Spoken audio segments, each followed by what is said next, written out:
Hello dear students, आज हम लोग पढ़ेंगे क्वांटम नंबर।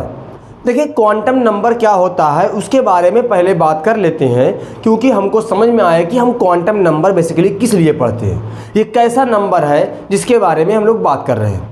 देखिए क्वांटम वर्ड बेसिकली बहुत ही छोटी चीज़, यानी जहाँ तक हमारी सोच नहीं आती उतनी छोटी चीज़ों को हम लोग डिस्कस करने के लिए बात करते हैं। अब देखिए नंबर, हम लोग कोई एक नंबर, 2 नंबर, 3 नंबर, 4 नंबर, कोई वैल्यू होगी जिसके बिहाफ पे हम लोग इलेक्ट्रॉन की पोजीशन, उसकी एनर्जी के बारे में बात करते हैं।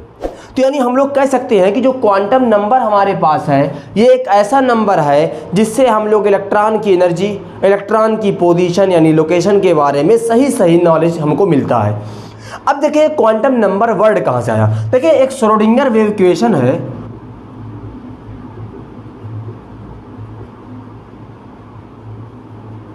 श्रोडिंगर वेव इक्वेशन का जो मैथमेटिकल सॉल्यूशन मिला हमको, उस मैथमेटिकल सॉल्यूशन से हमको 3 वेरिएबल मिले या 3 हमको अलग अलग नंबर मिले, और इन्हीं तीनों नंबर को हम लोग इंक्लूड कर देते हैं या किसमें, क्वांटम नंबर में। देखिए इसका इक्वेशन क्या है, del square psi square upon del X square plus del psi square upon del Y square plus del psi square upon del Z square plus 8 pi M upon H square E minus V psi is equal to 0।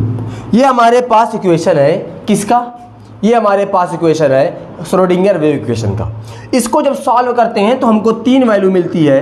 एक हमको मिलती है principal shell, दूसरी हमको azimuthal quantum number, और तीसरा हमको magnetic quantum number मिलता है। ये हमको आप इसको बोलते हैं प्रिंसिपल क्वांटम नंबर भी बोलते हैं। अब हमारे पास इस क्वांटम नंबर को सॉल्व करने के बाद, यानी श्रोडिंगर वेव इक्वेशन को सॉल्व करने के बाद हमको ये 3 क्वांटम नंबर मिले। और अब हम लोग बात करते हैं इलेक्ट्रॉन की पोजीशन इन तीनों नंबर से कैसे कैलकुलेट करते हैं। लास्ट में एक और जोड़ा गया इलेक्ट्रॉन की स्पिन, तो इसको बोलते हैं स्पिन क्वांटम नंबर। क्या बोलते हैं, स्पिन क्वांटम नंबर। अब बात आती है कि मैग्नेटिक क्वांटम नंबर या principal quantum number, azimuthal quantum number और स्पिन क्वांटम नंबर होता क्या है, इसको कैसे यूज़ किया जाता है और कैसे इलेक्ट्रॉन की पोजीशन को डिफाइन करता है। इसको एक छोटे से एग्जाम्पल के जरिए हम लोग समझने की कोशिश करते हैं। जैसे सबसे पहले बात करते हैं कि जैसे फॉर एग्जाम्पल आपकी कोई एक घर में पोजीशन होगी। मान लीजिए कि आपका घर जो है वो किसी मोहल्ले में होगा, उस मोहल्ले का एक नाम है, और आपके घर में बहुत सारे रूम होंगे, उस रूम में कोई एक रूम आपका है। अब मान लीजिए कि आप में से कि कोई आपका दोस्त है, वो पूछेगा कि आपका घर कहाँ पे है, और सिर्फ 4 टर्म में आपको वह समझाना है ताकि वो किसी से पूछे बिना उस जगह पे जाए और आपको ढूंढ सके। तो एग्जाम्पल के तौर पे मान लीजिए कि आपका जो घर है वो आजमगढ़ तकिए पे है, ठीक है। अब एक लोकेशन देता है कि यहाँ पे इस घर में है, तो आप सबसे पहले क्या बताओगे, सबसे पहले अपने दोस्त को बताओगे कि मेरा जो घर है वो आजमगढ़ है। दूसरा आप कहेंगे तकिए पे है, यानी एक मोहल्ला है तकिया, वहाँ पे है। दूसरा आप कहेंगे कि इस गली में है। 3 जगह हो गया। फिर आप कहेंगे मकान नंबर इतने में है, यानी आपको वो बिना किसी से पूछे वो आजमगढ़ आएगा शहर में, उसके बाद पूछे वहाँ पे जाएगा तकिए मोहल्ले में, वहाँ पे उस गली में जाएगा और उस मकान नंबर पे जाके डोरबेल बजा देगा, वो आपसे मिल लेगा। दूसरा ऐसे ही एग्जांपल लीजिए, मान लीजिए कि आपसे पूछे कि आपका जो क्लास चलता है वो कहाँ पे चलता है, आप कहाँ पे पढ़ते हैं, तो आप कहेंगे कि मैं शिवली इंटर कॉलेज में पढ़ता हूँ। और शिवली इंटर कॉलेज या शिवली डिग्री कॉलेज बात कर ले, तो अगर हम लोग बात करें शिवली डिग्री कॉलेज की, बहुत बड़ा है और उसमें बहुत सारे रूम है, नियर अबाउट 100 से ऊपर रूम है। तो अब हमसे कोई पूछेगा कि अब पूरा एक क्लास में तो जाएगा नहीं ढूंढने के लिए, तो क्या करेगा, पहला काम करेगा यानी प्रिंसिपल शेल, इसी को बोलते हैं प्रिंसिपल क्वांटम नंबर। अब वो आएगा शिवली कॉलेज में, अब वहाँ से आप कहेंगे कि आ जाना केमिस्ट्री डिपार्टमेंट में, तो अब वो केमिस्ट्री डिपार्टमेंट जाएगा, यानी आपका हो गया एजीमुथल क्वांटम नंबर। अब फिर उसके बाद वो जाएगा कि आप कहेंगे कि रूम नंबर 4 में, तो मान लीजिए कि रूम नंबर 4 में वो चला गया। अब रूम नंबर 4 में गया तो अब रूम नंबर, अगर मान लीजिए वो कभी आपकी शक्ल नहीं देखा हो, तो अब रूम नंबर 4 में बहुत सारे लड़के बैठे होंगे, बहुत सारी बेंच लगी होगी, तो आप कहेंगे कि बेंच नंबर 3 पे या बेंच नंबर 5 पे आप आएंगे तो उससे मिल लेंगे। तो इस तरीके से हम लोग अलग अलग कंडीशन में कैसे इलेक्ट्रॉनों की पोजीशन को इन 4 नंबर के थ्रू कैलकुलेट करते हैं, उसी को हम लोग क्वांटम नंबर कहते हैं। तो अब बेसिकली क्वांटम नंबर की डेफिनेशन क्या होगी, तो इसकी डेफिनेशन हम लोग लिखते हैं यहाँ पे, इट इज ए नंबर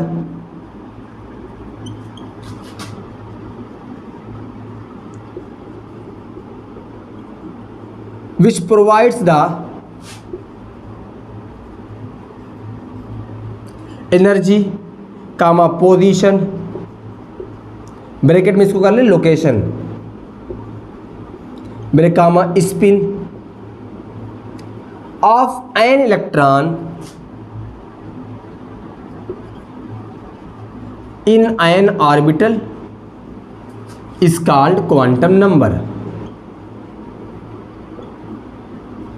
क्या कहा मैंने, it is a number which provide the energy comma position यानी लोकेशन और स्पिन ऑफ इलेक्ट्रॉन एक ऑर्बिटल के अंदर, इसी को हम लोग क्वांटम नंबर बोलते हैं।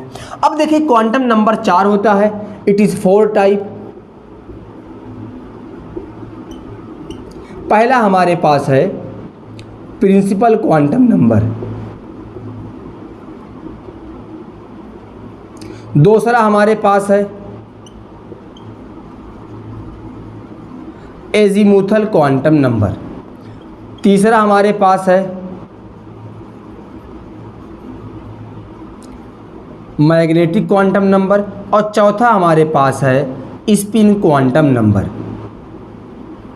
अब ये हमारे पास 4 देखो, इसको रिप्रेजेंट करते हैं स्मॉल n से, इसको करते हैं स्मॉल l से, इसको स्मॉल m से और इसको स्मॉल s से। तो यहाँ पे हम लोगों ने देखा कि अब इस यहाँ पे श्रोडिंगर वेव इक्वेशन को सॉल्व करने के बाद सिर्फ हमारे पास ये 3 मिला। अगर आपसे क्वेश्चन आए कि in which of the following quantum number which not is the solution of mathematical solution of Schrodinger wave equation, इनमें से कौन सा श्रोडिंगर के मैथमेटिकल इक्वेशन का सोल्यूशन नहीं है, तो ऑप्शन नंबर 4 यानी कि स्पिन क्वांटम नंबर ये श्रोडिंगर के मैथमेटिकल इक्वेशन से नहीं आता, ये सिर्फ 3 ही आती हैं, तो हमारे पास ऑप्शन नंबर 4 हो जाएगा। तो इस तरीके से ये पहला क्वेश्चन आपके पास है, आपसे बात की जाएगी। अब आपको किसी एक इलेक्ट्रॉन का आपसे पूछा जाएगा कि इसकी पोजीशन क्या है, इसका चारों क्वांटम नंबर कैलकुलेट कीजिए, तो आपको कैलकुलेट करना होता है। उससे पहले क्योंकि आपको जब कैलकुलेट करना आएगा तो आप बात करेंगे किसकी, पहले प्रिंसिपल क्वांटम नंबर क्या होता है उसके बारे में पढ़ते हैं, फिर ऐसे स्टेप बाय स्टेप हम लोग एक एक को पढ़ते हैं। तो अब नोट डाउन करिए, सबसे पहले हम लोग पढ़ते हैं प्रिंसिपल क्वांटम नंबर के बारे में। देखिए इसको पहले नोट कर ले आप लोग, प्रिंसिपल क्वांटम नंबर। अब पहले को बात करते हैं कि प्रिंसिपल क्वांटम नंबर क्या होता है। देखिए प्रिंसिपल क्वांटम नंबर हमको इंफॉर्मेशन देता है प्रिंसिपल शेल की या प्रिंसिपल एनर्जी लेवल की। किसी भी एटम के अंदर जब हम लोग इलेक्ट्रॉन की बात करते हैं तो इलेक्ट्रॉन कहाँ पे होता है, तो इलेक्ट्रॉन अलग अलग शेल या अलग अलग ऑर्बिट में रिवॉल्व करता है। मैंने इससे पहले आपको बात बताया था कि जो शेल होता है उसके अंदर सबशेल होता है और सबशेल के अंदर ऑर्बिटल, ऑर्बिटल के अंदर इलेक्ट्रॉन होता है। तो सबसे पहले आप पहचानेंगे कि कोई भी जो इलेक्ट्रॉन आप कैलकुलेट कर रहे हैं उसकी पोजीशन वो बेसिकली किस शेल में है। जब आप शेल निकाल लेंगे तब आप जाएंगे सबशेल निकालने के लिए, जब सबशेल निकाल लेंगे तो आप जाएंगे ऑर्बिटल को कैलकुलेट करने, और जब ऑर्बिटल मिल जाएगा तो आप उसकी स्पिन को चेक करेंगे। तो इस तरीके से हम लोग इलेक्ट्रॉन की पोजीशन को चेक करते हैं। देखिए बहुत ही इंपॉर्टेंट टॉपिक है ये प्रिंसिपल क्वांटम नंबर, बहुत ही ज़्यादा इंपॉर्टेंट है, यहाँ से 1-2 क्वेश्चन मिलने लाजमी है। तो इसीलिए हम लोग को थोड़ा डिटेल में पढ़ना है कि प्रिंसिपल क्वांटम नंबर क्या है। पहली बात इसकी बात करें तो इट प्रोवाइड द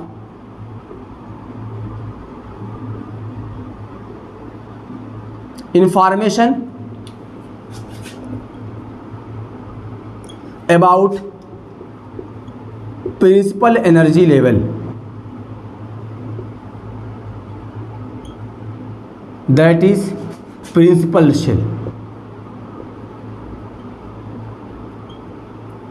ये क्या बताता है, प्रिंसिपल शेल के बारे में या प्रिंसिपल एनर्जी लेवल के बारे में। जैसे एग्जांपल के तौर पे हमारे पास होता है ना KLMN, अब इसकी वैल्यू 1 2 3 4 ये n की वैल्यू है।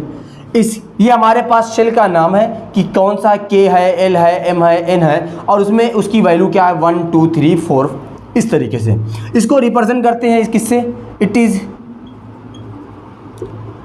डिनोटेड बाई स्मॉल एन, इसको स्मॉल एन से डिनोट करते हैं। अब दूसरी बात, इसकी value, it's value is always